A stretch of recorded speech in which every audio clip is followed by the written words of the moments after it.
Starting a solar farm business. How to start a solar farm business.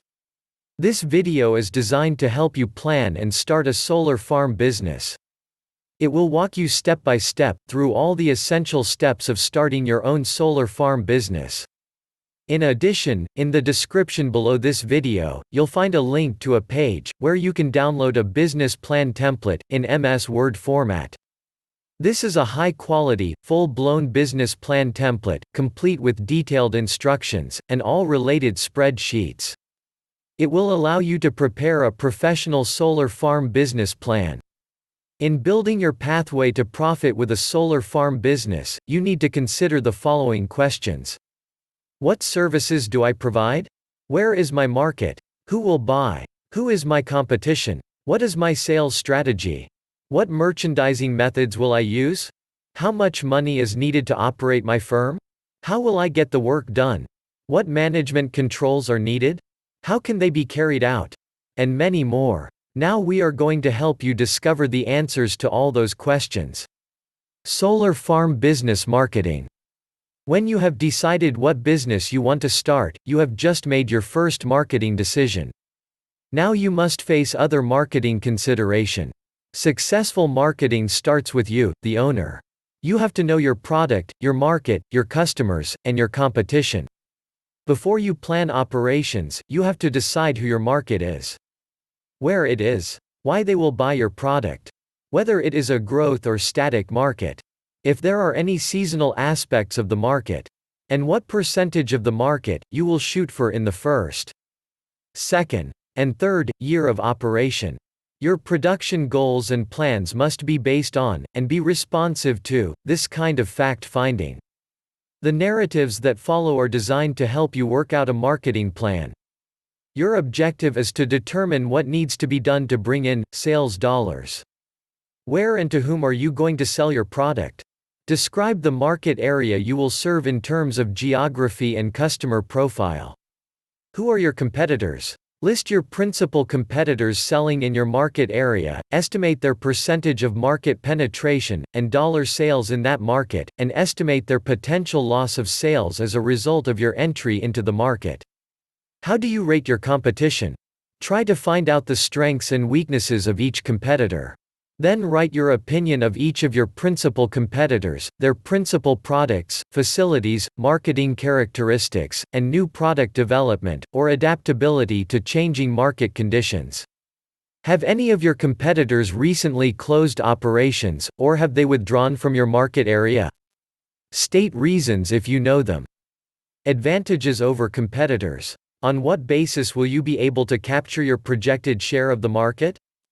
Below is a list of characteristics, which may indicate the advantages your products enjoy over those offered by competitors. Indicate those advantages. Analyze each characteristic. For example, a higher price may not be a disadvantage if the product is of higher quality than your competitors. You may want to make a wish to spell out the specifics of each characteristic, and explain where your product is disadvantaged, and how this will be overcome. Also, the unique characteristics of your product can be the basis for advertising and sales promotion. List of characteristics. Performance, durability, versatility, speed or accuracy, ease of operation or use, ease of maintenance or repair, size or weight. Other characteristics not listed. Distribution. How will you get your product to the ultimate consumer? Will you sell it directly through your own sales organization, or indirectly through manufacturers' agents, brokers, wholesalers, and so on? List your potential customers by name, the total amount they expected to buy from you, and the amount they spend for each of your products. Market trends. What has been the sales trend in your market area, for your principal products, over the last 5 years? What do you expect it to be 5 years from now?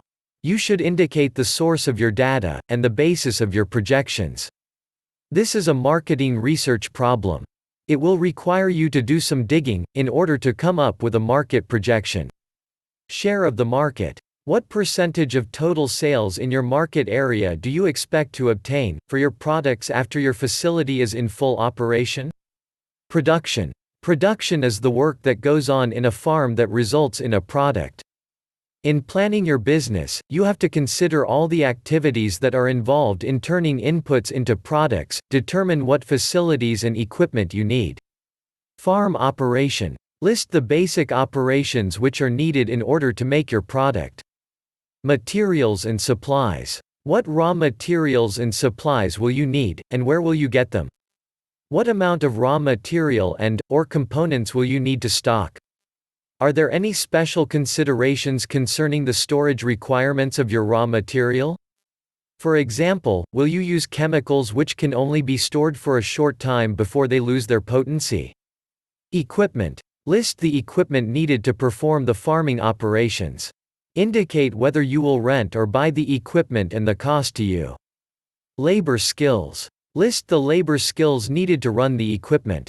List the indirect labor, for example, material handlers, stockmen, janitors, and so on, that is needed to keep the farm operating. If persons with these skills are not already on your payroll, where will you get them? Space. How much space will you need for your farming? Include restrooms, storage for raw material and for products, and employee parking facilities if appropriate. Are there any local ordinances you must comply with? Overhead. List the overhead items which will be needed in addition to indirect labor and include their cost. Examples are tools, supplies, utilities, office help, telephone, payroll taxes, holidays, vacations, and salaries for your key people. How much money is needed? Money is a tool you can use to make your farm work. Money is also a measuring device. You will measure your plan in terms of dollars. And outsiders, such as bankers and other lenders, will do the same. When you determine how much money is needed to start your farm, you can decide whether or not to move ahead. If the cost is greater than the profits, which the farm can make, there are two things to consider. Many businesses do not show a profit until the second or third year of operation. If this looks like the case with your business, you will need the plans and financial reserves to carry you through this period. On the other hand, maybe you would be better off putting your money into stocks, bonds, or other alternative investments rather than taking on the time-consuming job of managing a business. Like most businesses, your new business will require a loan. The burden of proof in borrowing money is upon the borrower. You have to show the banker, or other lender, how the borrowed money will be spent. Even more important, the lender needs to know how and when you will repay the loan. Expected sales and expenses figures. To determine whether or not your business can make its way in the marketplace, you should estimate your sales and expenses for 12 months. Cash flow figures. Estimates of future sales will not pay an owner's bills. Cash must flow into the business at the proper times if bills are to be paid, and a profit realized at the end of the year. To determine whether your projected sales and expense figures are realistic, you should prepare a cash flow forecast for the 12 months covered by your estimates of sales and expenses. Getting the work done. Your farm is only part way home when you have planned your marketing and operation. Organization is needed if your farm is to produce what you expect it to produce. Organization is essential because you as the owner probably cannot do all the work. You'll have to delegate work, responsibility, and authority. A helpful tool in getting this done is the organization chart. It shows at a glance who is responsible for the major activities of a business. However, no matter how your operation is organized, keep control of the financial management. In the beginning, the president of the small company probably does everything. It is important that you recognize your weaknesses early in the game, and plan to get assistance wherever you need it. This may be done using consultants on an as-needed basis, by hiring the needed personnel, or by retaining a lawyer and accountant. Making your plan work. To make your plan work you will need feedback. For example, the year-end profit and loss statement shows whether your business made a profit or loss for the past 12 months. But you can't wait 12 months for the score. To keep your plan on target, you need readings at frequent intervals. A profit and loss statement at the end of each month, or at the end of each quarter, is one type of frequent feedback. However, the P&L may be more of a loss than a profit statement, if you rely only on it. In addition, your cash flow projection must be continuously updated, and revised, as necessary. You must set up management controls, which will help you ensure that the right things are being done, from day to day and from week to week. The management control system which you set up should give you precise information on inventory and production. Simpler the system, the better. Its purpose is to give you and your key people current information, in time to correct deviations from approved policies, procedures, or practices. You are after facts with emphasis on trouble spots. Inventory control. The purpose of controlling inventory is to provide maximum service to your customers. Your aim should be to achieve a rapid turnover on your inventory. The fewer dollars you tie up in raw materials inventory, and in finished goods inventory, the better. Or, saying it in reverse, the faster you get back your investment in raw materials and finished products inventory, the faster you can reinvest your capital to meet additional consumer needs. In setting up inventory controls, keep in mind that the cost of the inventory is not your only cost. There are inventory costs, such as the cost of purchasing, the cost of keeping inventory records, and the cost of receiving and storing raw materials.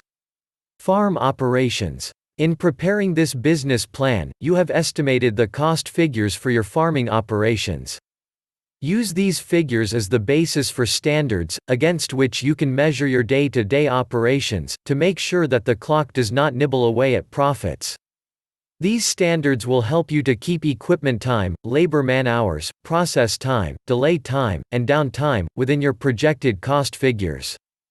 Periodic operations reports will allow you to keep your finger on potential drains on your profits, and should also provide feedback on your overhead expense. Quality control. Poorly made products cause a company to lose customers.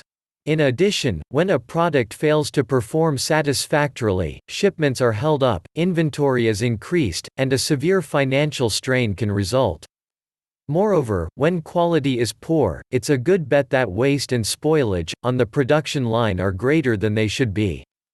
The details, checkpoints, reports and so on, of your quality control system, will depend on your type of operation system. In working out these details, keep in mind that their purpose is to answer one question. What needs to be done, to see that the work is right the first time? Will you have to do extensive quality control on raw materials? This is an added expense you must consider. Sales. To keep on top of sales, you will need answers to questions, such as: how many sales were made? What was the dollar amount? What products were sold? At what price? What delivery dates were promised? What credit terms were given to customers? It is also important that you set up an effective collection system for accounts receivable, so that you don't tie up your capital in aging accounts. Disbursement. Your management controls should also give you information about the dollars your company pays out. In checking on your bills, you do not want to be penny wise and pound foolish. You need to know that major items, such as paying bills on time to get the supplier's discount, are being handled according to your policies. Your review system should also give you the opportunity to make judgments on the use of funds. In this manner, you can be on top of emergencies as well as routine situations. Your system should also keep you aware that tax monies, such as payroll income tax deductions, are set aside and paid out at the proper time. Break-even. Break-even analysis is a management control device, because the break-even point shows about how much you must sell under given conditions, in order to just cover your costs with no profit and no loss. In preparing to start or expand a farming business, you should determine at what approximate level of sales a new product will pay for itself, and begin to bring in a profit. Put your plan into action. When your plan is as thorough and accurate as possible, you are ready to put it into action. Keep in mind that action is the difference between a plan and a dream. If a plan is not acted upon, it is of no more value than a wishful dream. A successful business owner does not stop after gathering information and drawing up a business plan, as you have done in working through this guide. Use the plan.